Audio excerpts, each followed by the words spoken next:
So I told you the transfer window was over and there'd be no more transfer videos here on my channel. A little bit of a fib. Today I have a few players, okay, that were signed for clubs after the transfer window was ended. That was a bit of a mouthful, but yeah, you get the gist, right? The transfer window was ended and now I've had a look and they've signed for clubs since then. Basically what that means is the paperwork went in late and the FA approved it, or they were a free agent and they've signed for a team since then. And we got a few absolutely big players, right? And I mean big players. There were some ones that are really going to be interesting to talk about. I have a list of 5 more players, okay, who are yet to sign for clubs. It's all rumours and stuff. They are free agents. If you guys want to see that video and see which club they could be coming to, drop a like and thumbs up down below. If we can just try and smash like 4,000 likes tonight, then there's a good chance I may bring that video to this weekend. Obviously, we're doing loads of different stuff now between now and FIFA 17, so I can't wait for that. If any of you are interested in any gaming controllers, obviously Xbox, PlayStation, check out GetGripped. They're selling a few of these cheap this weekend for this weekend only. You can use code Rossi if you like for 5% discount. Their links at the top of the description. But until then, let's get into these 5 players. I love these. I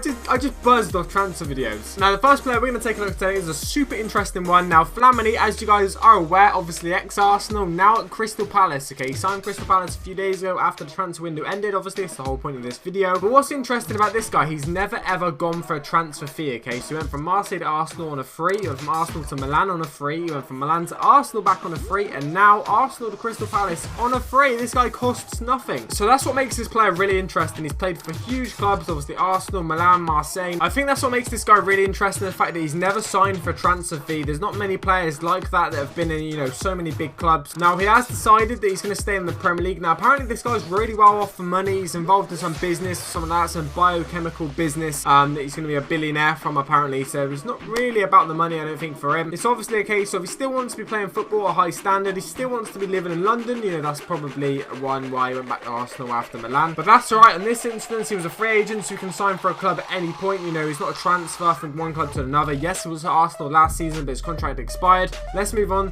to the 4th player. So the next one is actually, like I say, a little bit interesting as well. We have Jose Enrique. Now, this guy, obviously, we know from his time at Newcastle, he was a very, very good left back. He then moved to Liverpool, which worked quite well for a couple of years. Then it sort of went downhill from a little bit, you know, injuries, not playing as much. Now, what's interesting about this, yes, this was another free agent situation. So he signed for Real Zaragoza after, obviously, the transfer window ended. But what's interesting about this one is that he's actually been a free agent for 4 months. So back in May, okay, Enrique was released by Liverpool from his contract. So he could have signed for another club then if he wanted to, but he's just waited to the end of the season. And now he's signed for Real Zaragoza on a 2-year deal. So he's gone back to Spain, obviously, it's a Spanish international. Never made a full debut for the Spain first team. He played for under 16, under 20, and under 21, but never actually for the main team. But yeah, he was a free agent for 4 months. So what did he actually do for that 4 months? So for a few of you guys that are like probably following him on Twitter, Instagram, or something, probably going to say in the comment section down below. I know he's a really big fan of FIFA, so he's probably played a lot of FIFA games in that time. He's yet to play a game for his new club. Obviously, the deal has only been done for like literally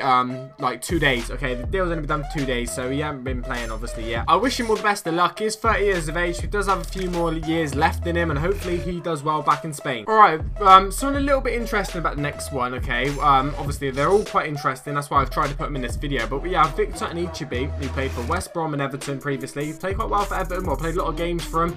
Played quite a few games West Brom over 3 years. 55, not a lot if you compare over 3 years. Probably should have played more than that, but still, it's a good amount of games. Now, what's happened with him? He is now signed with Sunderland on a 1-year deal. This happened on the 2nd of September, obviously after the transfer window ended. To play under former manager David Moyes, and he was the club's 9th signing of the summer. Now, what's interesting here is obviously his contract expired at West Brom, and him and Sestak, obviously, I'm actually a really big fan of Sestak. I really rated him as a player, especially in real life and on FIFA. But they both left the club, and now he's found a new club. Victor, obviously, and Anichebe, hence why he's in this video. But Sestak hasn't, so this is another free agent who could join another club anytime. So this is another video I could be telling you guys about. I could be telling you guys about all the free agents and stuff that could be waiting and going to clubs very, very soon. If you guys want to see that video, you know what to do. Drop a like and a thumbs up down below. But Anichebe, obviously, he's gone back to his former manager, David Moyes. David Moyes obviously liked this guy at Everton and obviously thought, you know what, we're going to sign him. It's on a free. We don't have to pay him his wages. There's no signing on bonus or anything like that, or signing on fee. But it's only a 1-year deal, and this guy's 28 years of age, okay? So he does have a lot of years left in football, and to only get a 1-year deal at 28, I mean, I don't know. He must have had quite a few offers. Why did he pick Sunderland? I'm sure other clubs out there would have picked him to play, you know, 2-3-year deal contracts. So I'm not sure why he's picked the 1-year one, but hopefully it works out from the Sunderland. Hopefully he gets that extension. Hopefully he does well under David Moyes again. So Sunderland aren't done there yet, okay? We've got another signing they've made after after the transfer window ended, and it goes by the name of Meeker. Now, this is a goalkeeper. He played for Boa Vista, and they've now signed him on a 2-year deal. This is different. This is no free agent rubbish, alright? They've signed him from Boa Vista after the transfer window's ended. So how does that make any sense? Well, FIFA have ratified the signing after a technical issue meant Boa Vista were unable to complete their requirements by obviously 11 PM UK time, and on the 31st of August, sorry. Obviously, Sunderland needed a covering goal after first choice Manone or whatever was ruled out for like 3 or 4 months of an elbow injury. So Sunderland obviously tried signing this guy before the transfer window ended, but obviously technical issues actually meant that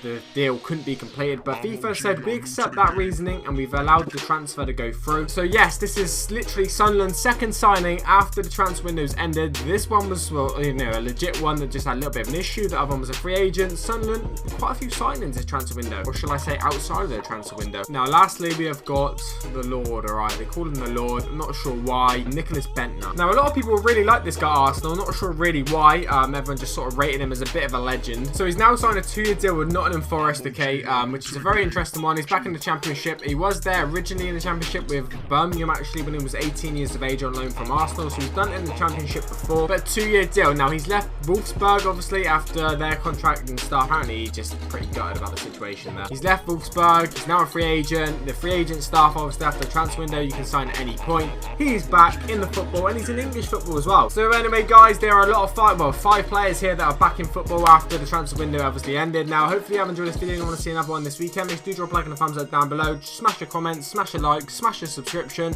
I'm out. Has been a pleasure as always. Peace.